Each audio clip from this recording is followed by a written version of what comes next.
बग्घापुर गांव की सुबह अब पहले जैसी नहीं रही थी। पहले जहां पक्षियों की चहचहाहट और बैलों की घंटियों की आवाजें सुनाई देती थीं, अब वहां सन्नाटा पसरा रहता था। हर चेहरा डरा हुआ, हर दरवाजा बंद और हर गली खाली नजर आती थी। रघु के लंगड़े कदमों की आहट अब गांव में आम बात हो गई थी। रात होते ही कोई भी इंसान घर से बाहर निकलने की हिम्मत नहीं करता। बूढ़े बुजुर्ग कहते थे, माइनस जिस रात हवेली की छत से घंटियों की आवाज आती है, समझ लो रघु किसी पर क्रोध में है। एक रात गांव का सबसे निडर आदमी गोपाल, जिसने हमेशा भूत प्रेत की बातों का मजाक उड़ाया था, अचानक गायब हो गया। उसका घर खुला था, मगर अंदर खून के धब्बे और फर्श पर खींचे गए लंगड़े निशान थे। बच्चे अब रात में बिस्तर से बाहर पैर निकालने से भी डरते थे। औरतें मंदिरों में जागरण करवाने लगी थीं। पुजारी हर शाम महामृत्युंजय जाप करता, पर डर की लहर रुकने का नाम नहीं ले रही थी।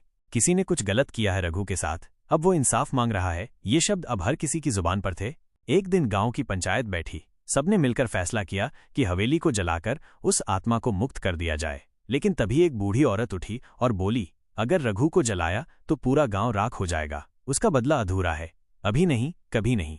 अब गांव दो हिस्सों में बंट गया, एक जो आत्मा को शांति देना चाहता था और दूसरा जो उसे मिटा देना चाहता था। पर सच्चाई यही थी, माइनस डर अब हर किसी की सांसों में शामिल हो चुका था। गांव का युवा लड़का विक्रम, जो शहर से पढ़ाई करके लौटा था, इस भूतिया घटनाओं पर यकीन नहीं करता था। लेकिन जब उसके बचपन के दोस्त गोपाल की लाश झाड़ियों में मिली, चेहरा डर से फटा हुआ और शरीर जला हुआ, तो वो भी कांप उठा। विक्रम ने ठान लिया कि वो इस रघु के रहस्य को सुलझा कर रहेगा। उसने सबसे पहले उस बूढ़ी दादी से बात की, जिसने पंचायत में सबको चेतावनी दी थी। दादी ने एक पुराना लोटा निकाला जिसमें राख थी और बोली, माइनस ये रघु की जली हुई आत्मा का हिस्सा है। वो मरा नहीं, उसे जलाया गया था जिंदा। विक्रम ने पूछा, किसने जलाया था? दादी की आंखें नम हो गईं। तेरे दादा ने और तेरे बाप ने भी। सच्चाई धीरे धीरे उजागर होने लगी। रघु केवल सेवक नहीं था, वो जमींदार की बेटी चंद्रा से प्रेम करता था। जब ये बात जमींदार को पता चली तो उसकी टांग तोड़ दी गई और हवेली के तहखाने में उसे जिंदा जला दिया गया। विक्रम के दादा उस समय के गांव के मुखिया थे और विक्रम का पिता जमींदार का सबसे भरोसेमंद आदमी। अब सब कुछ साफ था, रघु की आत्मा केवल बदला चाहती थी उनसे जिन्होंने उसे जिंदा जलाया था। विक्रम ने तहखाने में जाकर उस पुरानी दीवार को तोड़ा जहां रघु की जली हुई हड्डियां और चंद्रा की तस्वीरें मिलीं। वहां दीवार पर लिखा था, माइनस मैं अब भी इंतजार में हूं, बस उनका सिर चाहिए जिन्होंने मुझे मारा। अब सवाल ये था, माइनस क्या विक्रम अपने ही परिवार को बचाएगा या रघु को न्याय दिलाएगा? विक्रम अब दो रास्तों के बीच फंसा हुआ था। एक ओर उसके अपने पिता और दादा थे जिन्होंने रघु को जिंदा जलाने का अपराध किया था, और दूसरी ओर थी रघु की आत्मा जो वर्षों से बदले की आग में जल रही थी। एक रात जब पूरा गांव सो रहा था, हवेली की छत से फिर वही घंटियों की आवाज आने लगी। धीरे धीरे, फिर तेज और फिर अचानक सन्नाटा। विक्रम ने तय किया कि आज वो रघु से आमने सामने बात करेगा। हाथ में चंद्रा की तस्वीर और रघु की राख का लोटा लेकर वो अकेले हवेली के तहखाने में गया। अचानक चारों ओर हवा तेज चलने लगी। दरवाजा अपने आप बंद हो गया, दीवारें कांपने लगीं, और तभी सामने की दीवार से एक काली आकृति धीरे धीरे उभरी। लंगड़ा भूत। विक्रम ने कांपते हुए कहा, रघु मैं जानता हूं तुझे किसने मारा, मैं तेरी मदद करना चाहता हूं। भूत की आंखें सुर्ख हो गईं, उसकी लंगड़ी टांग घसीटती हुई आगे बढ़ी। मदद? तेरे खून में वही है जिनके हाथों में मरा, उसकी आवाज गूंजने लगी। विक्रम ने चंद्रा की तस्वीर उसकी ओर बढ़ाई। देख, चंद्रा अब नहीं है, वो तुझे चाहती थी, उसने आखिरी सांस तक तेरा इंतजार किया था, लेकिन तुझे न्याय चाहिए ना, मैं दिलाऊंगा। भूत रुक गया, तस्वीर को देखा, उसकी आंखों से एक राख जैसा आंसू गिरा। तो ला, उन दोनों को मेरे सामने ला, फिर बात करेंगे, आत्मा ने कहा और गायब हो गया। दरवाजा अपने आप खुल गया। विक्रम बाहर आया तो देखा सुबह हो चुकी थी। अब वो जान गया था, रघु की आत्मा को शांत करने के लिए उसे अपने ही परिवार को सामने लाना होगा। अगली रात विक्रम ने अपने पिता और दादा को जैसे तैसे हवेली में लाने के लिए मनाया। उसने कहा कि अब वक्त आ गया है सच्चाई का सामना करने का। दोनों पहले बहुत डरे, लेकिन विक्रम की जिद और आंखों में चमकते डर ने उन्हें झुका दिया। रात के ठीक 12 बजे हवेली के तहखाने में दीपक जलाकर विक्रम ने फिर रघु को पुकारा। रघु, तेरे कातिल अब तेरे सामने हैं, अब तू खुद अपनी कहानी बता। धीरे धीरे हवा फिर से सर्द होने लगी।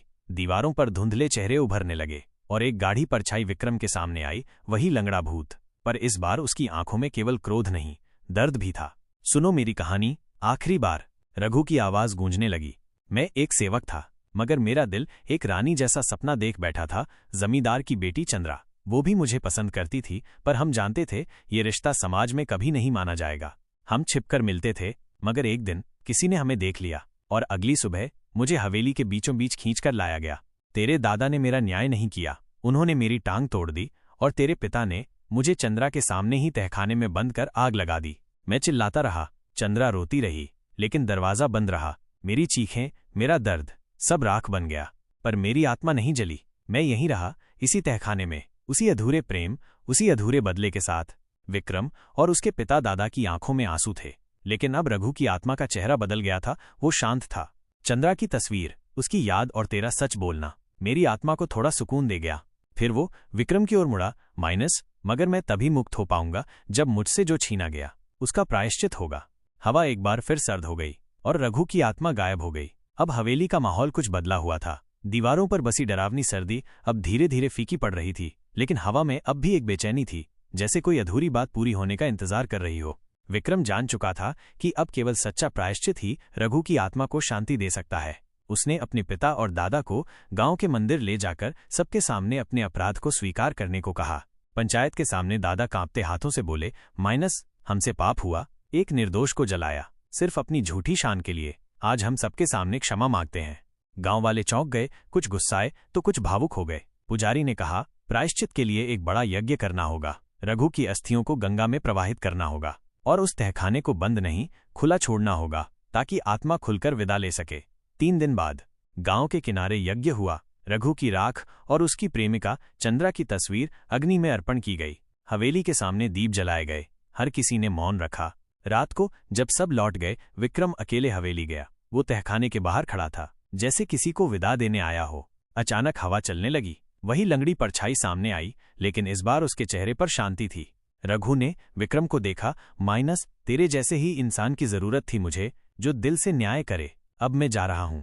हवेली के ऊपर एक तेज रोशनी चमकी और फिर सब कुछ शांत हो गया। रघु की आत्मा को शांति मिल चुकी थी। हवेली अब वीरान थी, लेकिन वहां का सन्नाटा डरावना नहीं, बल्कि शांतिपूर्ण लगने लगा था। गांव में जीवन धीरे धीरे पटरी पर लौट रहा था।